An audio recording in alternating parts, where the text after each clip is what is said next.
in progress. It's way too late, Dave. Sorry. I'm sorry, I don't usually click the button myself. I feel like we've established the weeks that you click. There's a lot of moving parts, and the weeks that you click, like it's just it's fine. I could do it. I mean, I could stop it and start it again, but I don't think we should go down that route. No, I think we go everyone who views this, i.e., like Karen, and then like maybe Tess, you, me, no one else from my family. They're here for the organic experience. They don't want the highly manipulated, like, you know, they appreciate the rawness of and the beauty of this. There's not a lot of razzmatazz happening, and I feel like that's not our shtick. No, we're not Razzie, we're not Matazzi. We're just us. We're just us, really, you know. Welcome. So this week we are continuing with our November fun of going through what we were all scared of when we were kids. Not necessarily horror, but things that freaked us out. So this week is yours. The Wizard of Oz. Love it. Do you know what's really funny? I went to source The Wizard of Oz, and I was like, oh, you own the insert number here anniversary edition DVD that apparently I ripped and sent to myself. So after I watched it this afternoon, I just watched a bunch of random documentaries about The Wizard of Oz, but like, what a good movie. What a lovely time I had. I enjoyed watching the film. Like, I was watching it with a mind of like reminding myself what I found scary about it, right? But I didn't expect to enjoy watching the whole thing nearly as much as I enjoyed watching it. Because I think we've talked about The Wizard of Oz before, Sophie, and about how I don't really like it. Sorry. And so this was a... Well, no, but like I came around. Like, I was setting myself up for it, and Dave was like, and now Karen... remember it's a musical, and remember there's going to be a lot of this going on. And then obviously the first song is Somewhere Over the Rainbow, and I was like, no, I quite like this song. Started early. You were like, yeah, quite like this song. I like this song, this is fine. And you were like, what? And I'm like, no, I'm okay, like I'm down with this. And then it just won me over. I mean, there are problematic parts of it for me, but like I think we had a really nice time. We had a lovely time. We had a Friday night watching Wizard of Oz, having a wee glass of wine, having some food, and it was great. You know what's funny? I feel like I had more problems with it this time just because I think it's the first time I've watched it critically. Like I was watching it and trying to pay attention as opposed to just letting the experience wash over me, which has been, but still very good. But yeah, very well written. It's like, yeah, as I said, I've got more criticisms than I think I in the past, I probably didn't have any criticisms of the movie, but then actually paying attention to some things that happened, I was like, oh, again, it reminded me of like a lot of our criticisms of Return to Oz. And I was like, this is a child. What is happening?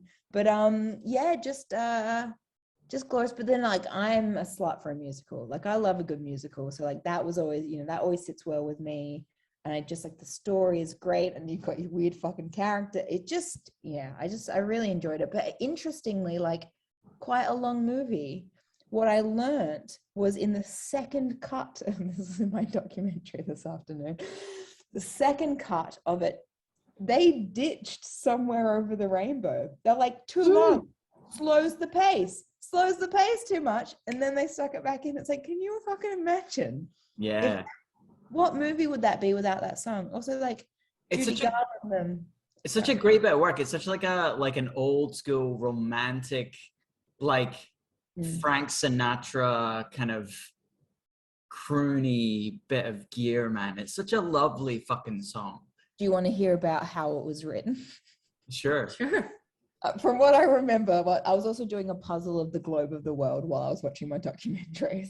But I'm pretty sure it was the guy who was doing all the music, and they were like, they needed like some way to like bring in like Garland and like her, and it was this thing where, you know, like it was the rainbows they wanted to include, because you have your kind of your sepia, and then like your Technicolor, and like all of her happiness had to do with like this color and light or whatever. But apparently this guy was real fucking happiness, psychosis, one of the two, whatever. And so yeah, exactly. So it was like this guy was just like stressed out, and he's like contacts his wife. He's like, hey, let's go to like whatever Chinese for dinner tonight. You drive. I'm not feeling that well. And then apparently they got halfway to like the restaurant to eat the Chinese food, and he went, stop. they had to pull over.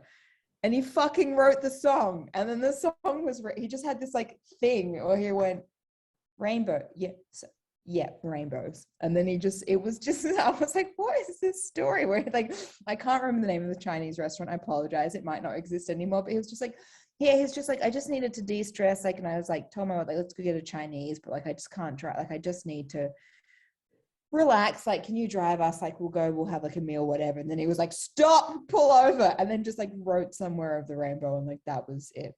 What a champion. That's great. And what song?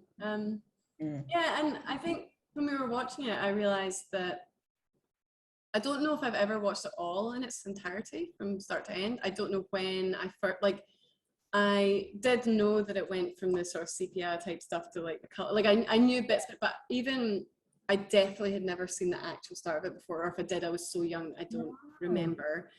And I think there are probably bits early on that would have made me turn off and why I couldn't get further. But you felt the same, like you said, starting it. We were chuckling away with the stuff at the start and going, it's one of those films. It's one of those films. So in Scotland, it's one of those films that's just on at Christmas.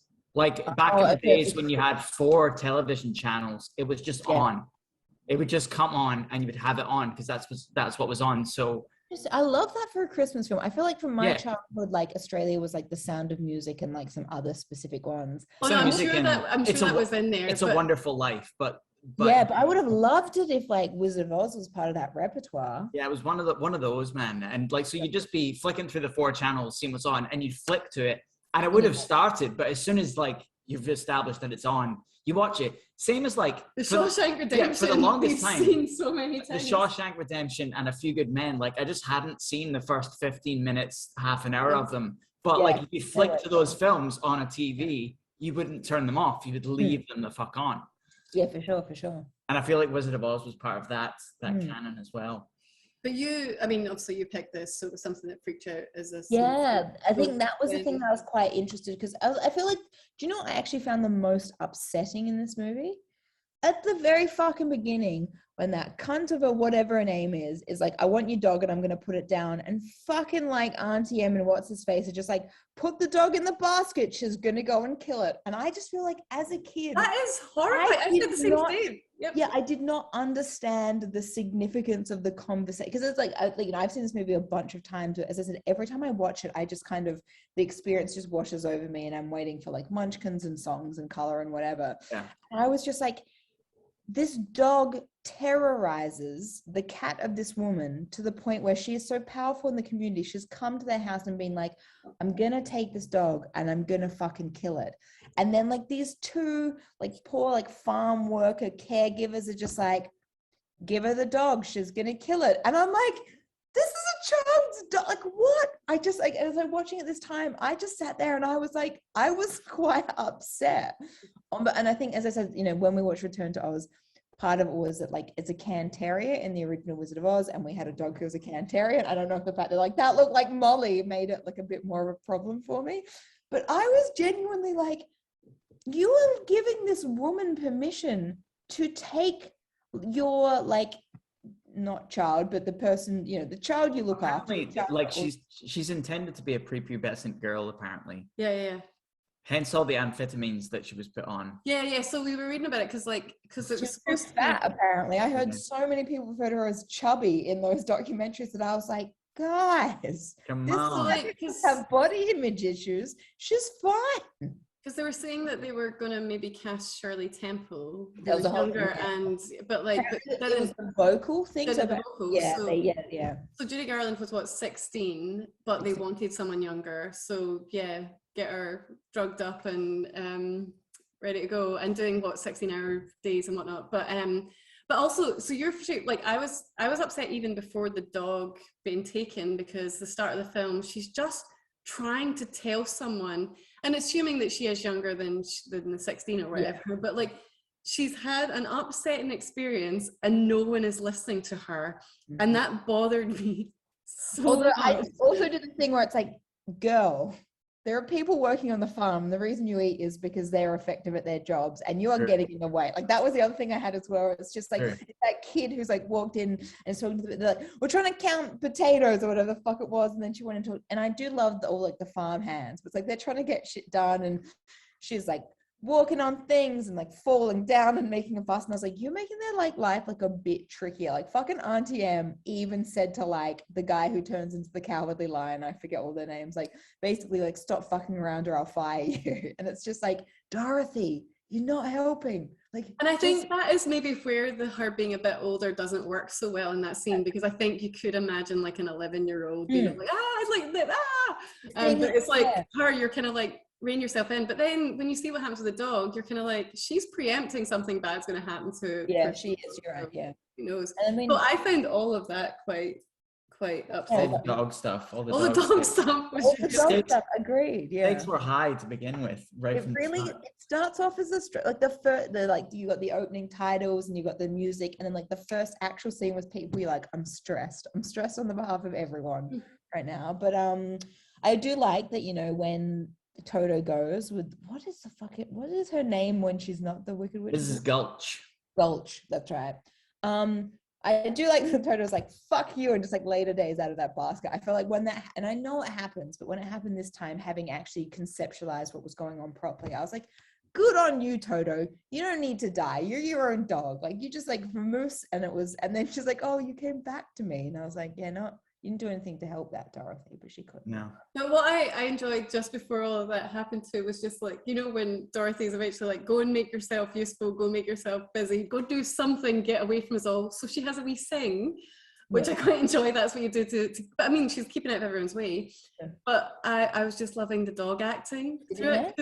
Did you see the dog Toto Paw? Just every now and then, it's like, I'm involved here. I'm just like Toto like looking into the distance, and then every so often there's like a little bit of interaction, and then the bit, and you know, it's like when she finishes the song and then she goes to interact with Toto, and it's like he is ready and primed. He knows interaction is coming, and like she goes to hug him and is like, I'm in, and he just kind of like lurches forward at her, and like that bit was so joyous. I was just like, I just want to hug Toto. I was like, what a great dog. I was just like, what a supportive can terrier. That's what happened in my head.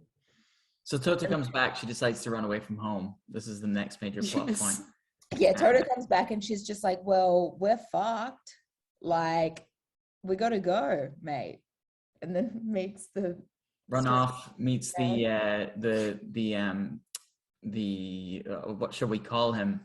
Fortune teller, travel, the abject charlatan salesman. It's like he's like real comfortable like with his position as like charlatan, right? He's just like, this is all made up. I'm not even being subtle, but you're a child, so you're not reading between all of the lines that I'm placing right in front of you. Yeah, shut your eyes so that I can rifle through your basket, learn everything about you, and then deduce some things about you in front of you. And again, this was my second quite creepy, scary moment, was a strange man inviting a young woman into his... But it was a simpler time. It was a simpler time. He was very benevolent. He was, but still, yeah. I mean, his objective was to send her home. Yeah. From the outset. That was nice. The whole like, I've looked through all the thing, and she's like, I'm running away, and he's just like, oh, well, this. And I think one of my favorite bits is she's like, there's a woman, and she's wearing the polka dot dress, and she's like, and he's like, so she's like, oh, Auntie M, and he's like, yes, her name is Emily. Yeah, that fucking cracks. And I was just like, nailed it, mate. You're absolutely crushing it. It was just, I really enjoyed that where he's just like, yes. So she's like, yeah, that's it. Oh, it was good. It was very good. So she does decide to go home. She is convinced that she needs to go home because he says that Emily is sick as a result of worry at Dorothy's absence. So she decides to go home. But the weather's kicking off a little bit. Yeah. In classic Kansas fashion. Yeah. Can I say, I think this part of the film dates really well. Like, just the tornado in the background looks scary. What was this movie made? Like 1940. Yeah, it was released in 1939. It was 39-40. So it's this film is 80 years old. I was even thinking of that. Even Munchkin Land, which is just like a weird set, which we'll get to like later. I was just like, you've done a pretty good job. It's like, I am transported to another world. I feel transported. There's nothing about this that seems, I mean, there's like weird, but it's, I agree. 80 years old. Everyone involved is fucking dead. Like, everyone involved is so dead. Like, for years. But it looks great. And also, it was like, I was watching it with a feeling of, well, this was released during the Second World War too. And it's just kind of like, I don't know, it's so weird watching it thinking it's that old and that this maybe was, I don't know, some light relief. I don't know, like, it was light relief, but there's a big bit about courage. There's a lot about courage. So how much this was, Well, I feel like that, at least in the few documentaries I had on the background, they did not flag. There was no talk of war in the documentary. Well, I guess as well, if it was the US and if it was Lansbury, but one of the, it's like you have like a documentary of someone like this, this movie, blah blah, and they do the little voiceover and it goes to the clips, and then like it was Angela fucking Lansbury was doing like the anniversary edition, from Murder, She Wrote. Oh no, yeah. She was doing, anyway, that's irrelevant. I wonder as well, it took them a while to make, and I guess if it was released 1939, August 25th. So when was World War II? Yeah, so it might have been like, so it can't, the world had been changing anyway, like Germany would have been doing its thing. Doing its thing. So it was actually before before. So it came out August 25th. War was declared the 1st of September 1939. Yeah, okay, so they did all the things before. Fuck. Yeah. So courage was important, but not influenced. Presumably that's from the invasion of Poland, presumably. Yeah. But I agree. Getting back to the tornado, Dave, like I thought like this movie aged like, because I was even thinking, and again we'll get to it, like the bits where the fucking like the witch like appears in a puff of smoke, and I was like, that is like, it's basically fine. It's not fucking bad for 39. No. Like, basically fine. Yeah, exactly. It's just, and it looks like you can see the staginess of it. You can see that, like, this would be a good, solid, practical effect for on a stage. And they've just transitioned it to film. And it still looks great. Yeah. It still looks absolutely functional. Yeah. It's not as showy as you would get now, where the witch would just vanish, or, like, her skin would vanish, then her bones or whatever. But, like, it just works. It's like she's there, and then there's a puff of red smoke, and then she's not there, and it works. And then exactly, and she appears in the same way. But so you're right. So we've got Dorothy just like gallivanting around in a and do you know what I enjoyed? Remember I commented in like Return to Oz of just like the general calmness of Dorothy. Like, so Dorothy was really high tension when it comes to Total. Seemed a bit less so about the tornado. Like, I mean, she's trying to get home and whatnot. She's cool. Yeah, she's cool. She's quite cool with it. She's not as stressed as when, I'm going to be honest, I feel like I might be the same. If someone was taking my dog from me, I would lose it. But then I'd still be upset when faced with a tornado, but I feel like I would be more upset emotion. I think I would be the same as Dorothy. I think I would be freaked out by both, but I would be very, very concerned about an incoming tornado. I mean, for sure. But I reckon I would cry in the event of someone taking my dog, but I wouldn't cry in the event of a tornado. Yeah. Is how I'm calling it. It's probably not relevant. Anyway, and so because the dog was real. The tornado was just a convincing practical effect. So basically what's happened is they've got them into their little bunker. She's looking for them. She can't find them. She goes into the room, and I think one thing that did not age well was her getting hit in the head with the broken window and then like going onto the bed. It was just this thing where it goes like shatter, and then it goes bang, and then she goes, yeah. Well, I said I didn't really understand what happened. I'm like, Dave, what's going on? She's been hit on the head. I was like, oh, okay. She's been hit on the head, but like each of the things took the reaction time for every event after the window breaking was a little bit too long. Yeah. And anyway, and so then it's like, she hits her head. She's on the bed. She wakes up. Do you know how they did the farmhouse in the sky? So I should not have watched this documentary.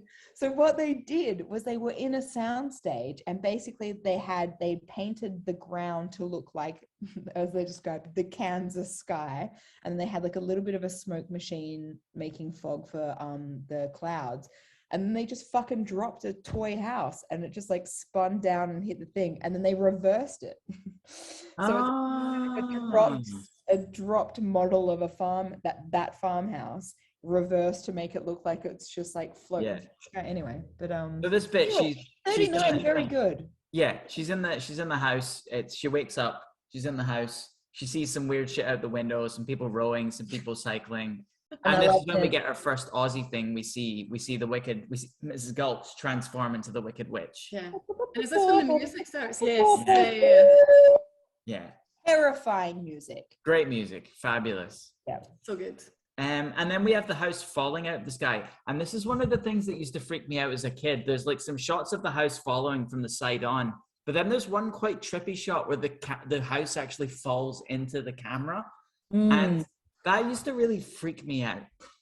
Like as a young, like as a 4-year-old, that used to be like quite distressing to me. Yeah, make sure every time there's something that you remember freaking you out, you need to vocalize it. The reason because of you. Still a horror film club. So yeah, when the house falls into the lens, that used to really quite upset me. Not scare me, but I was genuinely unsettled by it. And I can understand, like, yeah, as a 4-year-old, like, for sure. Yeah.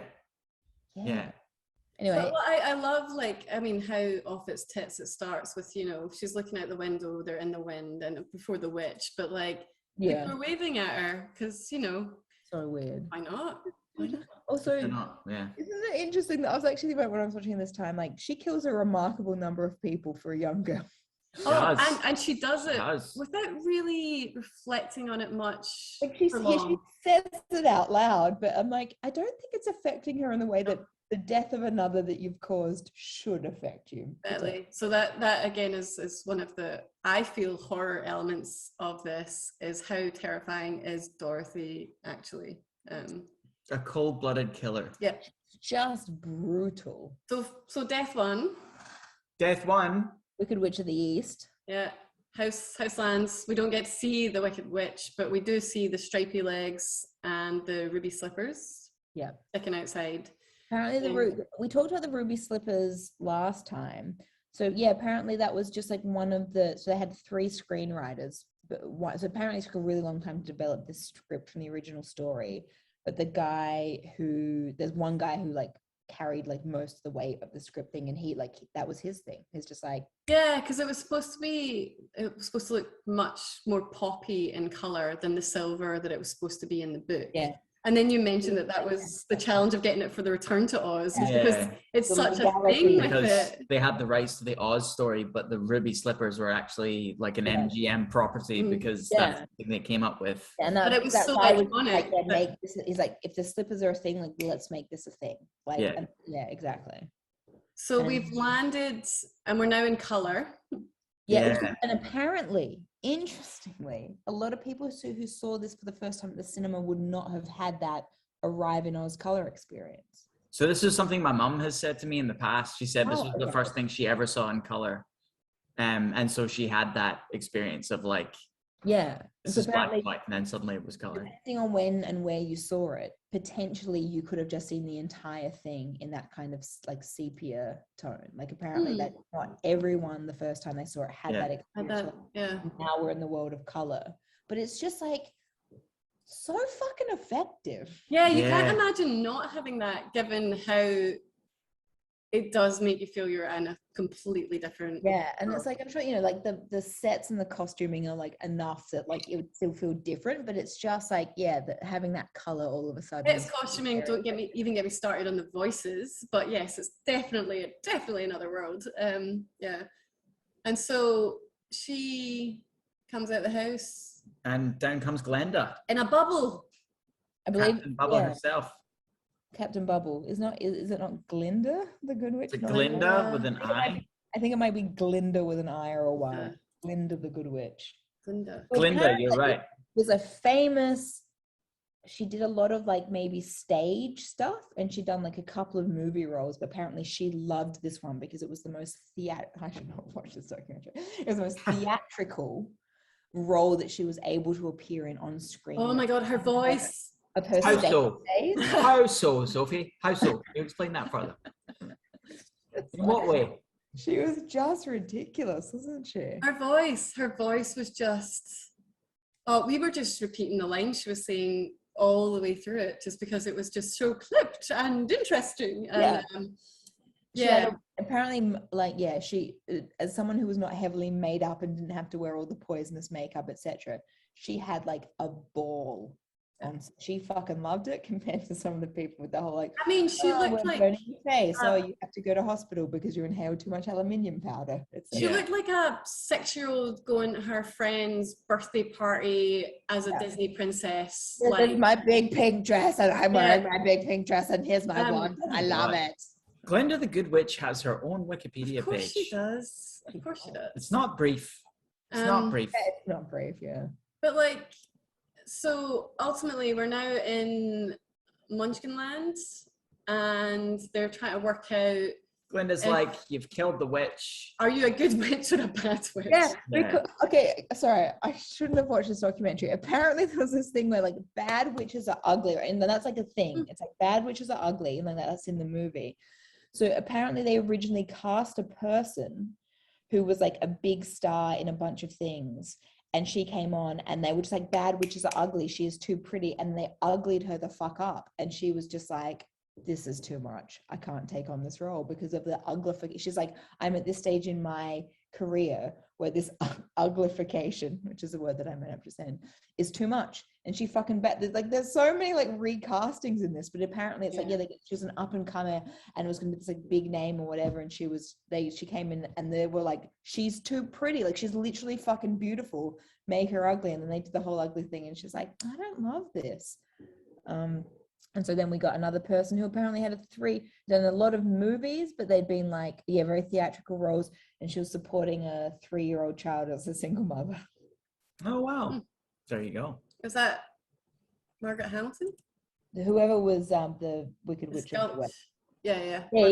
Gulch and West, Gulch and West. Yeah, Margaret Hamilton. I made t-shirts that just said like, Gulch, and you know how I've got like this thing, like this blah blah and blah blah. Yeah. If I made like a Gulch and West t-shirt, would you guys wear it? If I'm, how I made Lock and Boone t-shirts? Yeah, I think so. It's just an idea, but I love it. I'm just gonna write it down and keep talking. Yeah. So she's like, you good witch, you bad witch, because it just so happens that you've smushed the Wicked Witch of the East with your I was gonna say human person. Is a witch a human? I don't know. You killed somebody, something. And then we had that horrible. I mean, does she really have agency in the killing? Her house. That one, no, I know, but still, you would expect maybe. I mean, it becomes a bit weirder when you put the corpse's shoes on. Yes. Granted. But you magic put them on. Yeah. And we have that. Okay, another thing that creeps me out. Yes. Another thing, so Wicked Witch of the West turns up, and after the Munchkins are all like, "Yeah, cheers, you killed the witch." Into it, brilliant. Wicked Witch of the West turns up, and Glenda's like, "Yeah, go get the shoes then." And then she goes to reach for them, and the shoes do this weird dissolvey, like pull backy thing. No, yeah. Basically, the shoes here and the feet. It's the feet that go and I will give you that, Dave, because like all the times I've seen it, every time I've seen it, you go like, oh, like it's just very visceral feet. Yeah. Like, it's like this. Do you know what? I just feel like if Nightmare Before Christmas. What's his name? Skellington? No. What's the man's name who does all the crazy movies? Tim Burton. If Tim Burton did not get fucking inspiration from a bunch of things, for real. I will eat my hat. Like it's just that, but I agree. You got the feet, like the ruby slippers disappear, and you get this kind of weird, like it shrivel curls back into itself. No, it's gross. It's horrible. I don't like it. And also, like like the Wicked Witch of the West. Can't get it. Her sister just died under a house. Yeah. Can we not think about the people involved? Like there's a lot of stuff that, as I said, like I think I just never really, without watching it in a critical way, I just allowed to happen. And I was like, this is fucked already on so many levels. So weird. And also, I have to admit that the thing that bothers me the most in the Wizard of Oz, and probably is why I turned it off when I was a kid, maybe it is Munchkinland and the Munchkins, because it's that jumping between sometimes children, sometimes tiny people, sometimes basically to me, right? Basically in this, it looks like dolls to me because of the dress up and stuff. And I had a thing as a kid with dolls, and now Dorothy's surrounded by doll dressed up people. And what's the song that I really do? Oh, you know, when Karen, from my understanding, all of the children are actually still little people children. Are they little people children? I don't know. At least from the documentaries that I watched this afternoon. In any case, there's children or young adults, like kind of like 15 plus little people. So my key thing isn't even really the little people children. It's the children with mustaches and beards, and I don't know, there's just, I mean, and then that's, I think everyone, it didn't matter what age you were, you were grown up, and it just required, freaks me out a lot. And then there's that bit the lollipop guild, the lollipop guild, just before the lollipop guild, you know, when they're doing the little ballet bit and singing the lullaby guild. I can't deal with that. That is me going, you have lost me, you're doing the lullaby thing, cannot deal with it. It's weird, freaks me out. I find the lollipop guild the most offensive, but I also love it so much. How high-pitched is the lullaby shenanigans? Oh, that's true, actually. I can't deal with it. I cannot deal with it. It's really freaky. Also, you know how they have the coroner with his death certificate? Oh, yes. Oh, yeah. That cracked me up. So when they brought everyone on set, because the idea was they said, Angela Lansbury suggested to me that it was the biggest number of small people who ever came to do a thing, and MGM never did it again. I don't think she meant it in a bad way, but it sounded like we brought all the little people in to be in this thing, and it was the first and last time it ever happened. I was like, that sounds like you're unhappy with the little people. Yeah. But they brought them. I hate to say that, but like there was just something about young children with mustaches, very high-pitched singing, weird costumes, and I don't know, it was like Dorothy was surrounded by dolls, and I don't know, my scary doll thing, I just can't.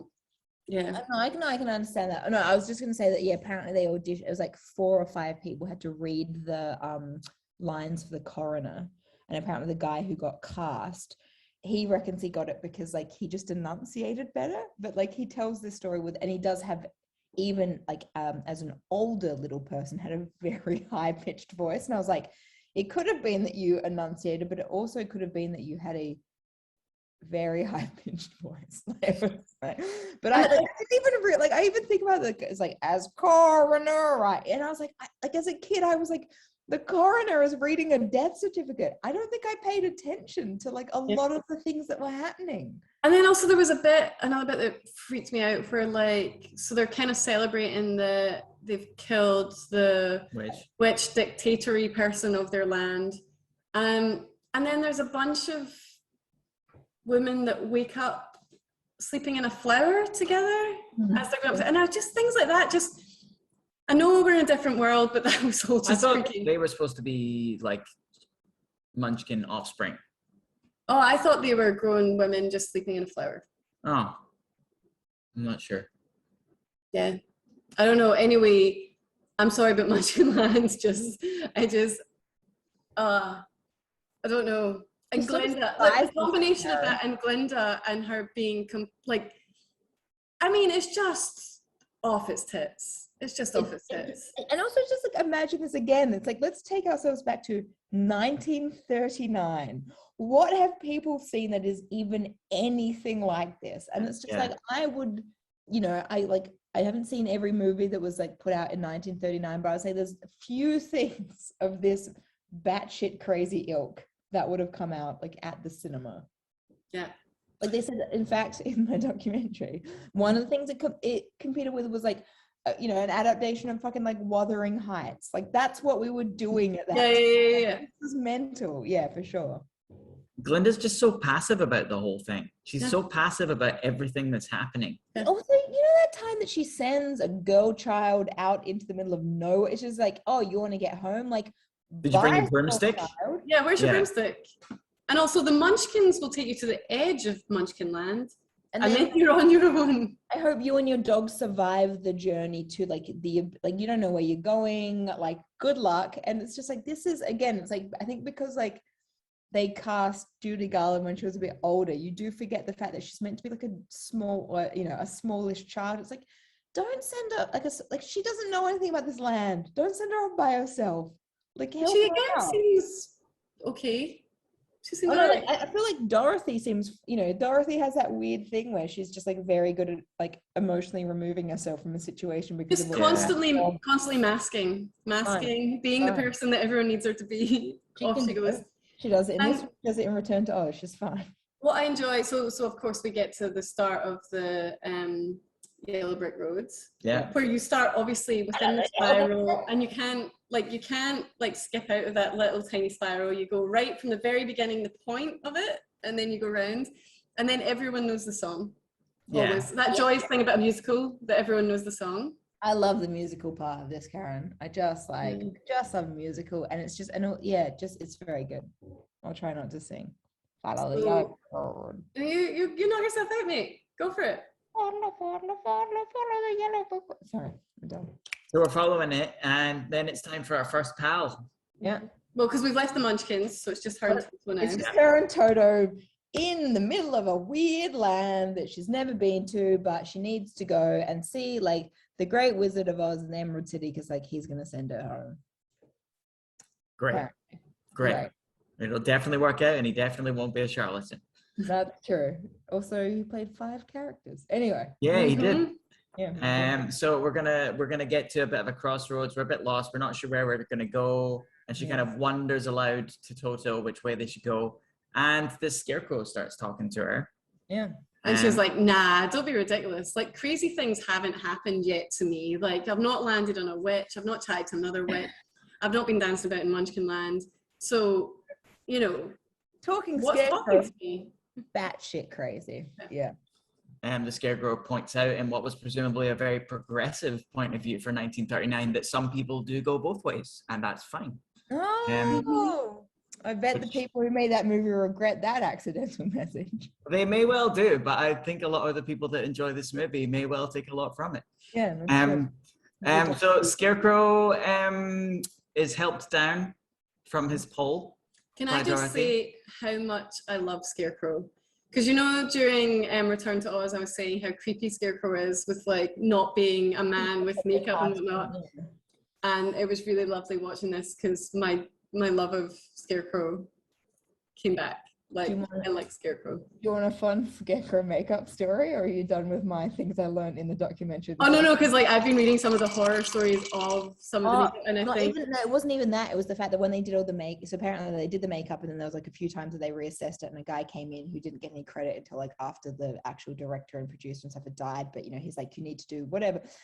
They got to a point where it's like they had made them all up, and then they went to the fucking, wherever they all eat lunch, and these men made up in this insane way freaked everyone out so much that they gave them their lunch and told them that they'd go like eat in a different room because like it was just this like 1939, this like weird guy who looks like he's a fucking scarecrow, and it just creeped about like out like the extras and the people who worked on set, that they would just like literally like take it back to like wherever, like you can't eat in like the mess hall with everyone else because you're creeping them out. So they sent like basically so the Tin Man and Scarecrow, I believe, particularly creeped everyone out with their makeup, and they went, go eat by yourself in your whatever room. Who still didn't have it as bad as the Lion, who apparently couldn't eat in his makeup because it was so hard to do. And eventually he was like, after living on milkshakes and like I don't know, like soup for a while, he eventually lost it and was like, no, you can just let me have lunch and do it again because this is ridiculous. That was also in the documentary. So we have our first instance of if I only had a ... Insert name of thing I need here. Scarecrow needs a brain. Nothing about this scares me. It's just delightful. And the physical comedy is just beautiful. Top notch. Beautiful. Top banana. What a dancer he was. Apparently he was originally cast as the Tin Man, and he was like, fuck you guys, I won't fucking do it if I'm the fucking Tin Man, fuck you. And then they went, okay, and then they cast him as Scarecrow because he wanted Scarecrow. He's like, I only want to be Scarecrow. And apparently there's a very extended dancing because this guy was actually a professional dancer. I couldn't believe that. Watching him, I was like, Dave, this dude's a dancer, right? Yeah, they had to cut it. So apparently there's like that thing. In fact, in one of the documentaries I watched, I got to watch it. That little like him dancing around, it went for much, much longer, and they had to fucking cut it because it was too long. And then someone that was talking to was like, and then it brings the discussion to pair of what is too long for a movie, and I was like, interesting question. But more than 90 minutes. 91 minutes. It definitely was more than 90 minutes. But yeah, apparently like that was like, yeah, when, you know, and you could see like in this thing that like he was you know, you could see in the stuff that made it to the actual movie, he was a dancer. But in the extended one, you're like, yeah, he's a fucking magnificent dancer. And I had to cut it because I didn't have time for the whole little him dancing by himself on things routine. So he's off to see the wizard because he wants a brain. Yeah. So to Oz, they're off to see the wizard. Yeah. Etc. Etc. Yeah, and then they encounter some scary trees. Now I love a tree, and I never really think. Well, actually, I was going to say I never think of a tree being scary, apart from when we watch The Ring, and there is a sequence of me going, "It's a scary tree." So actually, I'll take that back. There is not like there are definitely scary trees. Precedent. There's at least 2 scary trees in existence. In all of cinema. Yeah. So aside from the ring tree, which is a scary tree, there are some scary trees in Oz. But you know, actually not like more again defending their stuff. So are they really scary? I don't know. But anyway, they're just like picking things off me and eating them. Like in their defense, I would say the same thing to someone if they tried to take something of me and eat it in front of me. But as she says to the tree, she says a big day. They've been traveling for a while. She just wanted an apple. Just want an apple.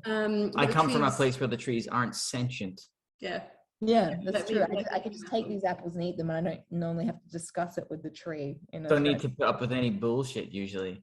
But this is when the scarecrow, who, you know, supposedly needs a brain, is quite wise, because in winding the trees up, they throw apples at them. And it's like, oh, here we go. Ta-da! Here, have some apples. So yeah, that was a nice bit that I didn't remember at all from previous watchings. The need for apples. And I quite liked having actually watched Return to Oz recently, having like callbacks of various things. So I did the same thing. I was like, in Return to Oz, they had the little like pails that were like lunches. Yeah, the lunchbox tree. I enjoyed that. So does the witch turn up here, or is that later? Well, we meet the Tin Man first. I think we meet the Tin Man first. Yeah. I think it's the Tin Man first, and we do Lion. Time for another pal. That's right, because she's picking up apples, and then she finds the Tin Man and knocks on his legs, and it's like, oh, it's a Tin Man. And is he going? Yeah, he's going. So they oil him up real good. They do. They lube him up real nice. Bit by bit, so we can start first of all and then say, by the way, dudes, I cannot move. Like, help me. I'm paralyzed and have been for a year. I'm mainly a Tin Man. Yeah, because I'm mainly a Tin Man. I don't have a heart. So then we get our. Apparently, Tin Men are supposed to have hearts, but they forgot about his when they made him. Is that right? I think that was the chat, right? I think they said. I'm sure. I think that is what I heard, but don't quote me. But it was like, oh, I got that. Basically, the Karen Lamb interpretation was he was made in a bit of a rush, and just didn't have a heart. But he needs a heart. The second of our "If I Only Had a ... I regret, like, apparently just asking the internet why the Tin Man doesn't have a heart is like it opens a can of worms. I'm sure there's many theses on it. Probably quite a lot of slash fiction. As we all know, I am not an expert in this film. I might be talking absolute nonsense, but anyway, it is agreed he doesn't have a heart.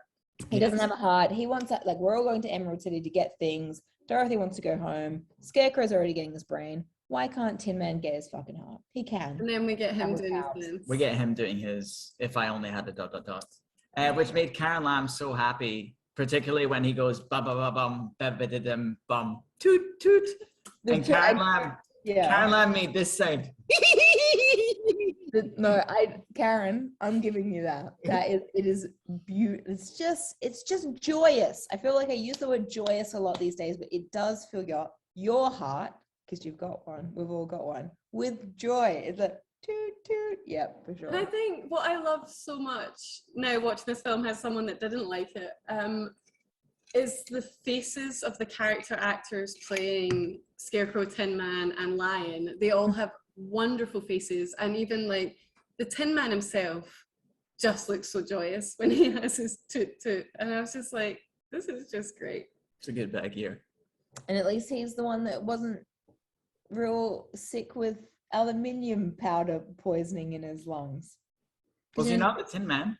So they replaced the original Tin Man. Oh. So he still got some poison. So he did suffer, but not in the way the first Tin Man They used the paste. So what happened is the first guy, basically they put his makeup on and they used aluminium powder to just like coat him.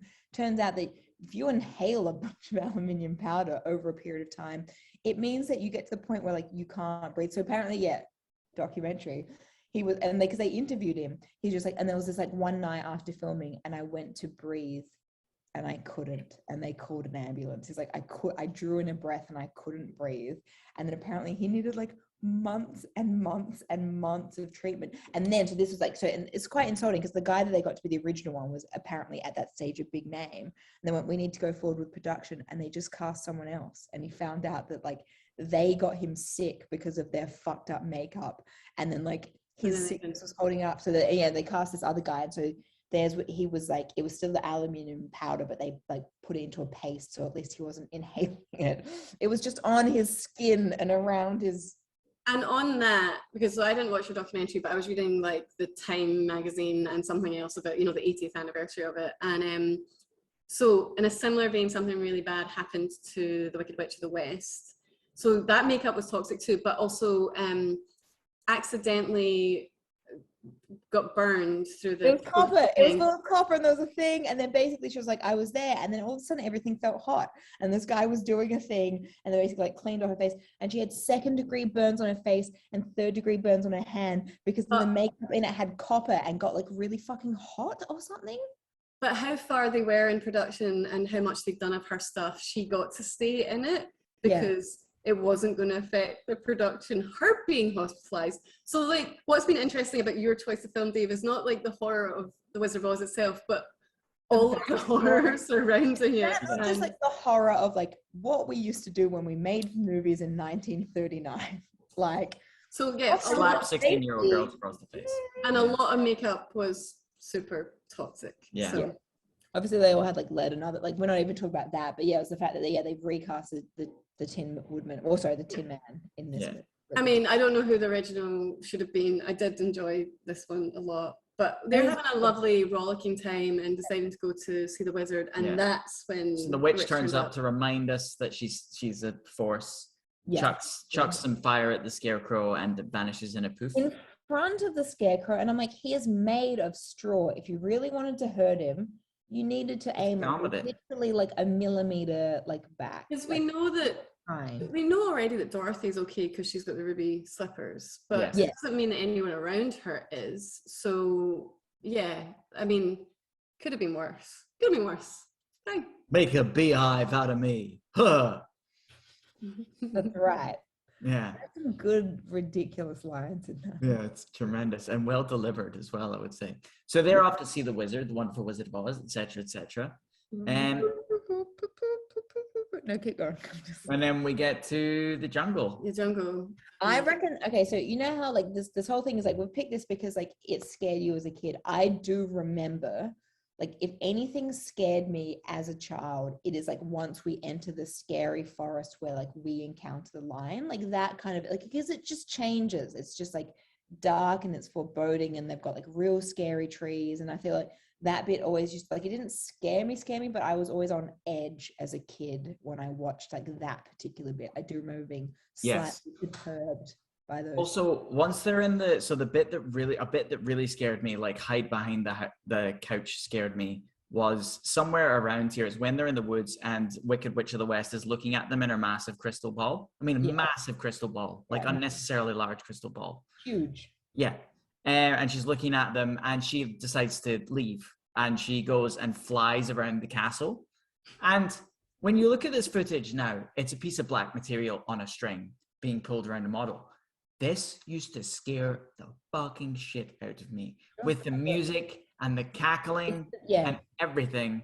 This was hide behind the couch material. I told you that Helen from this used to do the witch voice and she would go like, I'll get you my little pretties and do the cackle. And it used to fucking terrify me to the point that she did it to me one time when I was like in my bedroom at nighttime. I just hid under the cut. Like it was like, there is an effectiveness of a creepy witch voice and cackle without the music and without the rest of it. So I believe, like, my own mother, who I knew was my mother, could do that. It used to scare the shit. And I was just like, oh my God, it's a witch. But it's like, I knew it was mum, but she would do the thing and it was terrifying. So yeah, I believe it 100%, Dave. So that was something that very much obsessed me. That happens around about this kind of point somewhere. Anyway, this is where we encounter the lion. Your favorite. Maybe the lion my favorite. is Dave's favorite. Maybe my favorite. Just because of his voice. His voice is just ridiculous. Also, he said he's got the best lines. Yeah. Yeah, I think he was the most well-known comedian of the time. Right. Like, he was like a proper comedian that they brought in to do the, deliver the fun. When we were watching it, I was chatting to Dave about if he'd play one of the three, because obviously I want to be Scarecrow. I think Scarecrow's great fun, but you were like, lion. Best silly things in his song. He's got some really great lines. He's got some silly things in his song. He's got some really good rhymes, like really stretched rhymes that are really quite funny. None of which I can remember at this current moment, of course. Yeah. He's he's pestering everyone. Put him up, etc. Yeah, Put him up. He's got a good voice, though. Everything, it's that great voice. really, it's very good. And Dorothy and Toto are hiding behind a tree, but he's like, so everyone's hiding till he goes after Toto, and that's Dorothy's final straw. Don't go after that dog. It's like, do whatever you want. Do not go near that dog, or she will leash. So it gives him a good thwack on the nose. He gets very unhappy because he's turns out a cowardly lion. Yep. And then we have his If I Only Had a Song. But before the song, when he's getting upset. Oh, there's this fucking great bit that made me so happy, and we had to rewind it. But it's when Dorothy smacked him in the face and he's having a good cry. And he has this habit of dabbing his eyes with his tail, which is fabulous. Yeah. But there's this great bit during the sequence, if you watch it, the tail just appears. Like the tail so just funny. Like he's here and he's upset and he's wringing his hands or something, and the tail just kind of appears in shot, like a stagehand has just kind of gone. No, Dave, it's because it's his tail and he controls it, and he uses his lion mind to make the tail appear. Okay, it must be that. I can use my human mind to make my hand appear. You see, it's the same. Okay, I see. It must be the same. You're absolutely right. Yeah, I hope Santa brings you something nice this year. So that made me really happy, and we had to watch it a few times because it does. If you watch it, it does just kind of go. Yeah. Wait, I do think I know exactly what you're talking about. Yeah, it's like, yeah. Tail. Yeah. Yeah. So we've got our cowardly lion. He needs courage. He needs courage. Yeah. He needs courage. We've done so he's gonna see the wizard as well. They're off to see the wizard, etc., etc. And now is it monkey time, or is it poppies then monkeys? No. So it's poppies. It's poppies, which also... something with poison in it. You know what I love? It's just like, what are we gonna do? Opium. Let's fucking have some heroin and get him to go to sleep in a field. And then we'll solve it with coke. Let's have some powder drop on them when they're in a field of poppies. The whole sequence is an 8-ball, basically. Yeah, it was out of control. I was like, that one again, like, watching as a child, didn't tweet. And then when I watched it this time, I was like, this is all troubling. This whole thing is troubling. And then so we've got our slightly more fleshy people falling asleep, and then our less fleshy people just shouting for help. And then basically, luckily, like Glinda the Good Witch is like somewhere listening, and then to wake everyone up from their little like opium dreams, just like starts sprinkling coke on everyone's head. Glinda, this isn't a problem because nothing is the Good Witch of the North. Just kind of like. Yeah, exactly. The problem. This whole thing where it's like she actually knew like all the things to do from the get, but she's just like, "Hey, child, off into the wilderness with you. Yeah. Good luck. I'll be there to sprinkle coke every so often when required." Yeah, it's like, I could have just taken you there or told you what you need to do, but then you won't learn your lessons. So let's get drugged up so you fall asleep in a field and be chased by a really scary witch. But we'll wake you up with snow. So they're up. Yeah, and conveniently they're at this point at Emerald City. Really, they can see it. It's real. Of all the places to have fallen asleep. At least when they woke up, like we've just advanced the script. And everyone in Emerald City is just as off their tits. They're all green. They're all mainly one man, and they're all batshit crazy. And they all laugh and sing about how they're laughing. Yes. Yes. Yes. They're off their tits. They're nuts. And now we have our first reoccurrence of our charlatan character, who appeared at the start of the film. He appears as the doorman. This is always a sequence I've enjoyed very much. The phrase "bust my buttons" has always stayed with me into my adult years. Very enjoyable, very much enjoyable. He's also the guy who drives the cart with the horse of a different color. You know that when I was little, I just assumed that was meant to be the same person, but I was like, oh no, that's like an actively different character, but played by the same person. But like when I was little, I was like, yeah, he let them in and then he drove them somewhere because he knew who they were. And then it was like, no, that's not it. But yes, and then he, the horse that changes color, I love. Yeah, it's fabulous. Great. And what was it we read that it was Jello? It's Jello, apparently. Apparently Jello changed the color of the horse. I don't know. Oh, that wasn't in my documentary. We didn't talk about the horse. It was Jello, and they had to shoot the sequences quickly because the horse would start to lick itself. All I'm saying is, if someone fucking coated me in Jello, 100%, like you wouldn't even be able to get a shot before I started licking myself. This is another Karen Lamb weird thing because I don't like purple. What? No, it's another Karen Lamb weird thing where I don't like sweets, joy, laughter, fun, all that stuff. I don't like jello. Kids' birthday parties give me jelly and ice cream. I am not a happy person. So you should really stop hanging out with kids. Stop going to kids' parties. You want to invite you, Karen? You know that I have like a texture thing, so I have to have my jelly and ice cream separately because ice cream melts and jelly doesn't. And then you go from having these two sort of slightly solid things to one that is like just the consistency of the melted ice cream next to the jelly. It's wrong. They need to be separate entities. So do you know, again, continuing in my weird vein of like not liking oranges, but liking a chocolate orange, that kind of thing. So I didn't eat jelly for so long, but would cry at parties if you gave me jelly. And then I discovered Marks and Spencer's trifles. So I wouldn't eat a trifle either, but Marks and Spencer's fancy jelly. Ooh. Marks and Spencer's trifle. Anyway. So but they make don't like a horse covered in jello is essentially my T-shirt. So they're in Emerald City with everyone having a ho ho ho. A couple of tra-la-las. Yeah. That's how they laughed the day away. Yeah. Merry Old Land of Oz. And I was like, how much of the drugs ended up with them as well? I don't know. Good amount. Well, she just sprinkled the coke into the sky. So realistically, they could have just been outside breathing in, Yeah. And then essentially, it's just the affluent drug using community in Oz, I feel. Yeah, they all seem very, very well off. Well to do. And of course, all white. Oh, yes. We don't have any ethnic diversity in this movie. No, none whatsoever. Any way, shape, or form. Well, it is 39, and it was okay to be openly racist in 39. It was, apparently. And then we get to the point where the witch openly calls out for the bad witch, Wicked Witch of the West, calls out for Dorothy. She's after Dorothy. Yeah. Needs to get Dorothy. She needs to get those slippers. Yeah. Dorothy. Something that never occurred to me is that the witch must be speaking to the Emerald City and to Oz because she says surrender Dorothy, not surrender, Dorothy, which is always how I interpreted it previously. I always thought she was talking to Dorothy, but no, she's talking to Oz. She's talking to Oz. She's like, she got this. She's not even from here. You don't like her. Give her to me. I need her for her feet. And so I think it gives you an introduction to there are these little bits of power around Oz. So the wizard, of course, has his bit, but the witch can be at her bit. The other witch had been in Munchkin Land doing her thing.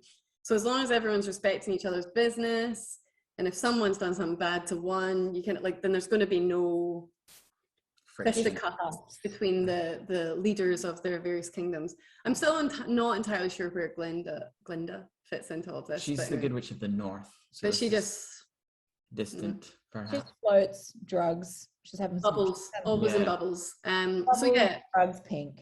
Really is what she does. So all of the everyone goes running to try and see the wizard. All of all of Oz, not all of Oz, all of the Emerald City goes and to the see doorman, who's our same beloved charlatan's like, it's cool, go home, Wizard's dealing with it, it's cool. Yeah. Our favorite four are like, we really want to see the Wizards. Dorothy needs to get home for dinner, mate. Yeah. She's got like deadlines. Also, by the way, I am Dorothy and kind of need to get out of this situation. So we got nobody sees the Wizard, not nobody, not know how. The Wizard says go away. Not the Wizard, the doorman. The doorman says the Wizard says to go. The Wizard says to go away. And then Dorothy can convince him. It's Dorothy. It's like she just, for some reason, this name now has power. Yeah. And he's like, oh, you Dorothy or whatever. And then just like, oh, right. Fine. Come on in. But the Wizard, the Dorothy we've heard so much about. And they go through a tunnel, do they not? Yeah, they go through a tunnel. Yeah. The anticipation of this used to scare me quite a lot. Specifically the anticipation. Once they get to the fiery chamber with the weird toothed head, it was a bit original series Star Trek to me, to be truly alarming. I also enjoy that the lion manages to scare himself with his own tail. Yeah. In a tunnel. That tail just gets in the way. It's a great tail. But the cowardly lion does a good job because he keeps trying to leave, but they manage to keep him. So Wizard kind of gives them an individual dressing down, each of them. Yeah. Dorothy's kind of like, you ought to be ashamed of yourself. Help us out, mate. And Wizard's like, yeah, cool, I'm going to do it, but you need to bring me the broomstick of the Wicked Witch of the West. And they're like, that's probably difficult, but cool. Some like adult sending a fucking child and a bunch of like ragtag things that shouldn't be able to speak, just like to their like peril. There's a lot of like irresponsible adults in this movie. Absolutely. Lion runs and jumps out the window, which always seemed extreme to me. Even as a 4-year-old seemed a bit. It's like, mate, calm down. It's fine. Yeah. And he does a funny little run as well. Like, very this. So then we're heading to the woods. We're heading for the witch's castle, which is conveniently signposted. Mm-hmm. So otherwise, 1 mile this way. She's never been to fucking Oz before. Like, it's quite lucky. Like, let's not forget that she's from Kansas. She's not from Oz. She doesn't know this place. We got to be helping her out. Conveniently signposted. So she got lost at a crossroads on the way to Oz, but the witch's castle is conveniently signposted. Yeah, that's true. Well, it also helps that, there are flying monkeys that come and fetch you. Just to expedite the plot, basically, there are flying monkeys. Lots of them. Lots of them. A horde of them. Yeah. We get the introduction to the scary flying monkeys with just the one monkey to give the witch something to talk to when she's looking at her big crystal. And now suddenly she gets a horde of monkeys to get on. And I did find this unnerving as a child. Not so much the flying monkeys themselves, but there's a shot from the witch's castle where one of the monkeys jumps out the window. And then you see the horde out the window, and the horde out the window, the distant monkeys always scared me more than the close-up monkeys. I think the monkeys always, like every time we then dealt with like the Wicked Witch of the West in like her little castle, like with her monkeys, like all of those scenes they were the ones that came closest to like properly scaring me as a child. Genuine peril. I felt a sense of genuine peril in everything that happens in the witch's castle. You really felt like you were in a bad place. They're great. They're good at setting the tone with her, because you're like, oh fuck, like what? Yeah, for sure. Everything's green and dark, or it's like blood red. Everything's really like it's very well done. Yeah. So Toto and Dorothy get taken. The scarecrow gets pulled apart. Yeah. They pull my legs off and threw them over there. That's you all over, etc., etc. Yep. I don't know where the Lion and Tin Man end up, but yeah. But essentially they're separated. Puddling around with the scarecrow. The group's separated, and so Dorothy has to face the witch. Yeah. And then we have the sand timer. I just love this thing. It's like, again, we've got a child, and granted she's the Wicked Witch of the West, so she doesn't care about the emotional damage that like she's causing for this child, but she's gone like, here's this big timer, I'm going to turn it over, when it runs out you'll be dead. And it's just like, why do we not kill people quick? Like, again, just thinking like in terms of like effectiveness, if I was the Wicked Witch of the West, what is the benefit of me waiting? I also just wondered if it was a bit of a scam too, because she was still wearing the ruby slippers, right? And apparently she couldn't be, but I was like, maybe she gets harmed in the castle. I don't know. She couldn't get them off because maybe she tries to get them off and she kind of gets like electric shocked when she tries to. So maybe if she dies, she can get them off. But I thought she was protected while she had them on. So I thought it was almost like the timer was a kind of give me the shoes and I won't kill you type thing. Okay. She's like totally, as in like, she's like basically bluffing. She's bluffing like this. But in saying that, or maybe that's kind of nonsense because she said you're going to die after this, and then she leaves. So it's not like unless you give me the slippers. So again, my brain was just stretching it. In universe, maybe that's a spell preparation time. Maybe the time integral component of the spell. Can't just do like super powerful, advanced like Dorothy magic like that. You've got to true. Okay. Yeah. You got to power up. That's where I am with that. Yeah. Exactly. Okay. And then Toto, like again, hero of the film. It's the hero because it's just the fucking thing where it's just like he bites the fucking cowardly lion because like people have been it's it's this thing where it's like Toto is like actually the only person sticking up for everyone. He's the only person with like a goal, like a moral compass of any kind. Yeah, I just like Toto is the best character. The rest of them are psychopaths or they're off their tits high. Yeah, and Toto's just like, I'm just a dog trying to get from A to B, and look after my owner, however drugged up she may be. I know she's got my best interest at heart, so I'm going to make sure she's all right. Just like, anthropomorphize things. We've got to go get Dorothy. She's in danger. Bark, bark, bark, bark, bark, bark, bark. Like this is basically it's like the Lassie moment of the film. Very much. So now we have our soon to be emulated in Star Wars Episode 4. We're gonna knock out the stormtroopers and steal their uniforms. Oh, and they've got a great song. This alarmed me. Not scary. Alarming. Sorry, I'm listening. Found this alarming as a kid. Not scary, but alarming. The kind of regimentedness of the soldiers. Yeah. That's so that's a good battle cry. I feel like if someone came at me with that, I would surrender straight up. I'd be like, I can't do this. This is too much. You can have. And we've got more green-faced. Soldiers. Yeah. So like. Yeah. True. Green face like the Wicked Witch. So bit scary, but the lion keeps trying to escape again, and they have to remind him that it's they need to get Dorothy. Yeah. But they managed to take out some dudes so they get their outfits. Yeah, they take out some dudes to get their outfits. They sneak in, despite the cowardly lion's hilarious tail again, doing some banter.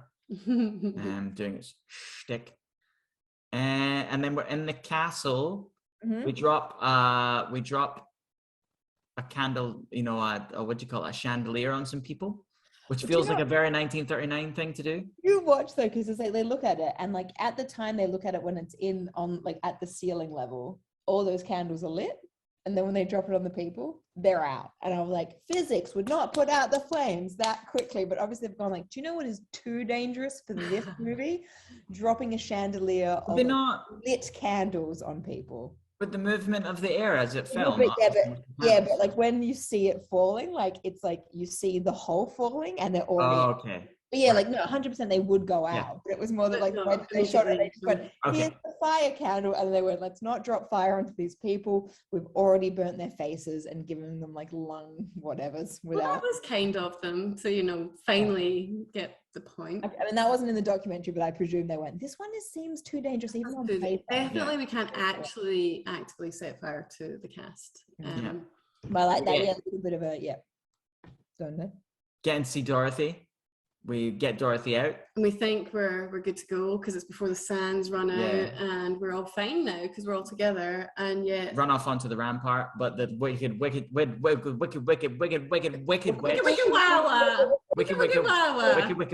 witch, Jim West. Can't tell I could but if I could I would. Jim Witch has sent half of her troops either way, so they get stuck in a rampart. Yeah, that's right. And then the Wicked Witch is like, well, you're all fucked now. I'm going to kill you each in a very specific way, presumably starting with the Scarecrow, goes to set him on fire. Dorothy's like, no, don't set him on fire. Grabs a bucket of water, chucks it at the Scarecrow. Wicked Witch happens to be behind him. She gets all wet, Turns out that's her Achilles heel. So it reminds me, and I'm pretty sure it is like I think it's the Futurama spoof this, because it wasn't the Simpsons.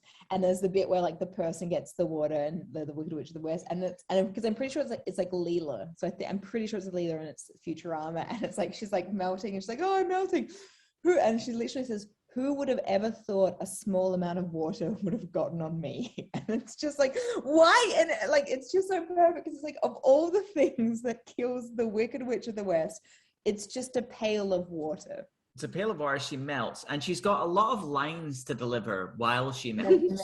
Yeah, she does. She got a lot of things. I'm melting. What a world! What a world!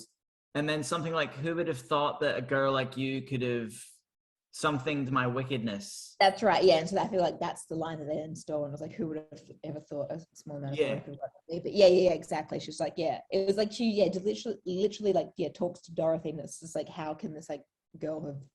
Who could have believed that you as a small girl like thwarted me, but in whatever the line was. I mean, why have that much water lying around if it's your Achilles heel? Like, I mean, exactly. It's like, if this is the thing that's going to destroy you, it's like, you don't, like, why is it even there? Like, you don't mop the fucking floors. Well, okay, I'm having a thought now. We think it's water. Is it ever established that it's water? Okay, no, I guess the assumption is that it's in a pail in a movie. It's hydrofluoric acid is what it is. And the scarecrow is immune. How about that in the woods?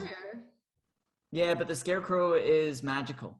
Okay, but Dave, can you have that acid in just a wooden pail? Tell me about all the acids you can have in a wooden pail. Well, is it established that it's a wooden pail?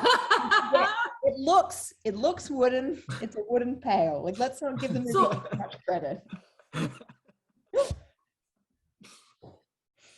Okay. Whereas I've gone a different way again, trying to do another in-universe explanation, whereas it was specifically Dorothy wearing the ruby slippers, throwing a pail of water. So you're saying an unarmed pail of water. It's not going to affect her. An unarmed person would, but Dorothy specifically, who has become empowered because of accidentally killing the Wicked Witch of the East, and then wearing her slippers, maybe is the catalyst. That means ordinarily fine water may kill a witch. Okay, I'm into that. Her slippers turned it into the acid as it was ejected from the pail. Cool. I can accept that. I think that's a good explanation. Sorted it. Not that it's hydrofluoric acid. No, because I was really upset about that, sitting in the corner of a castle uncovered more than water. Bad laboratory practice. That's what I was thinking, and I couldn't imagine that you would even come up with that as a thing, being a lab scientist. But never. I wasn't a good laboratory scientist. I mean, Sophie and I have said a few times that we were never in the lab, but I think we kind of assumed that there were some good practices going on that didn't involve things sitting in buckets. I'm not a lab scientist anymore, because there was one time that I left a wooden pail. And then this witch came in, and we were like, oh. And like some splashed on her, and she melted. And they're like, Dave, we're gonna have to end your contract right now. This is not. Sorry, mate. So witch is dead. And there was a bit of a like, oops. Oopsie, I killed another one. That's what I mean. It's that thing again. It's like she thought she was stopping from the scarecrow from burning to death. She wasn't intending to kill the witch, but she did kill the witch, just like she previously, not even maybe a day ago, killed the witch's sister. And just for a child, like expressed, I mean, I know that like children have to get to an age before they understand the impact of their actions, but I feel like Dorothy is old enough to know that she's just like slaughtering a bunch of like sisters. A couple of a few moments of musing on the nature of mortality, like anything. Like, killed another sister witch. Oops. That's okay. Come on, team. They were bad. They were bad. Well, they were. It's established from our point of view, they were bad. Did we ever talk to them about it? Do you know what I mean? Like, we think they're bad. Maybe like just like in Return to Oz, they were just trying to reclaim the fucking things that have been mined by the Emerald City folk. Do you know what I mean? Like, they were just defending their territory. Maybe they were the first people on that land. Munchkins came in, fucking Emerald City people came in. They were just trying to witch up in their witch territory. They're just trying to reclaim and their I mean, it could be feminist defiance against the the wizards being all powerful, and they're like, nah, this is crap. So anyway, we've got a bunch of witch death. And so now we're going back to Oz. Yeah, because if they go back, well, they're still in Oz. They're going back to the Emerald City to see the wizard because they've now got the broom, which means he will be obliged to help them because he said he would if they brought a broom. Yeah, he said he would. So they did what they asked. And it turns out he's just a strange man behind a curtain. And again, Toto. Oh, Toto's right where you want Toto to be. He's solving all the problems. He's just like, guys, we're hearing a voice. There's a lot of sound, light, whatever. I'm just like suspicious of what's happening behind the curtain and you're not paying attention. So I'm going to go and investigate while you all listen to this idiot. And then it turns out that like Toto was right yet again. Yeah. Hero. And hilariously, you know, there's a couple of curtain back pulls like, oh, they wouldn't have seen this. And then Toto's like, nah. Yeah. So Oz is in Oz. Oz in Oz. Oz, the person in Oz, the place, is a charlatan as well. Mm-hmm. A Kansas charlatan, no less. Yeah, that's right. And he's like, yeah, cool. I can't really give you the things that I said I would give you, but here are some token gestures towards them to prove you had them anyway. Again, never paid attention. Borderline hilarious. Yeah. Because it was like, I want a brain. Here's a fucking diploma. In was it THD? THD. Doctorate in Thinkology? Yes. And I was like, I was like, no, that's THC. They're not making that joke. And then when he said it, I was like, okay, I miss this every time I watched it as a kid. That's a bit fun. It's just like, I can't give you a brain, but there's a lot of people who don't have any fucking brains. Who are the people who think they have brains? These fuckwit academics. Here's a diploma. Now you've got a THD. Love it. And then he rattles off some maths in quick order. I believe he rattles off Pythagoras. Yeah. But yeah, it was some maths. But he said it in a way that it sounded impressive. He wasn't just talking about a triangle, but that's fine. So we have that. We have the ticker for Tin Man. We have because it's a heart, which it's a pocket watch, so it does. Huge. He's elated. I love that. He's elated. Yeah. And the lion gets his courage badge that many of the Emerald City people get. Yeah. But yeah, trying to get Dorothy home. She's realizing quite quickly this is not going to come out of the set. I've done all this, like, I was going to say she's done heavy lifting. Toto's done the heavy lifting, but she's been along for the ride. She's done all this shit. Everyone's getting the shit they want. She just wants to go home. She needs to fucking be home in time for supper, and we have been wasting time. And then it turns out that he's just like, I don't know. Oh, no, I do have a hot air balloon. Do you want to come? And look, see the hot air balloon thing. So, you know, we're talking about things. So I'm trying to think of Karen Lamb being scared of things as a small person, because I probably didn't quite get to this point in jumping in and out of the film. This scares me. See the being left behind when you're supposed to be in somewhere. And I can imagine, like, this bothers me now. So Karen Lamb at like 8 would be really upset with this. It bothered past Sophie, but then this watching Sophie was like, it's Toto just being fucking sensible again. She's like, Toto is like, Dorothy, this guy is a fucking nut job. Do not get into this fucking thing with him. You know what? You're not going to listen to me. I'm going to flee because I know that you're devoted to me. And it's the only way I can get you out of this hot air balloon. Because like, if you go up with this guy, 100% you'll die because he doesn't know how to fly. He doesn't even know how to make it go down. He doesn't know how to do anything. So again, it's Toto saving the day by just being a dog. By like chasing one random cat that some woman happens to have in her. Who brings their cat to a hot air balloon launch? No one does that. No. Quick. Which one are you going to get? Little cat. Kitty. So, who brings their cats to anything? To a horror film club about the Wizard of Oz. So, hot air balloon fucks off. Because he can't control it, doesn't know how to stop. This is exactly it. Toto was like, I fucking told you he can't. I don't know how it works. He's like, yeah, he literally goes like, I don't know how it works. And Toto's like, yeah, I know. Don't get in there with him, Dorothy. But luckily, Glinda turns up like there's nothing fucking wrong as usual. Like she hadn't been misleading anyone. The whole movie, i.e., I could have fucking got you home at any stage, but you hadn't learned your lesson, so you wouldn't have got home. She says, oh, you could have gone home at any time. And Dorothy's like, well, why didn't you tell me that? And she's like, well, you had to discover it for yourself. And then Dorothy should be like, but I didn't discover that. I did a bunch of stuff. I killed some people. But until you just told me that, I still didn't know that. So Yeah. what was your objective here, you high ass bitch? It's just crazy. Because again, I feel like as a child, I did not really like pay attention to the bit that was like, I've fucking known all along and I didn't tell you. It was like, he needed to learn the thing. And it was just like, you sent a child into the wilderness to learn a lesson. You knew the answer to the lesson. What? Irresponsible adults. So very irresponsible. Yeah. Off her tits high. Off her tits. That's what it was. It was her. She was just, it was all the coke. She wasn't paying attention. She just, you know, in a little powdered glory bubble. I don't know. So then we have our click. No place like home. Clickety heels with her stolen shoes. This used to unsettle me a little bit. There's a kind of quite trippy sequence where she does the clicking and she shut her eyes, and then we have the clicking again, like over a shot of her face, and it's quite trippy and quite unsettling. It used to unsettle me a little bit. Yeah. And then we wake up back in Kansas. Yep. And just to gaslighting.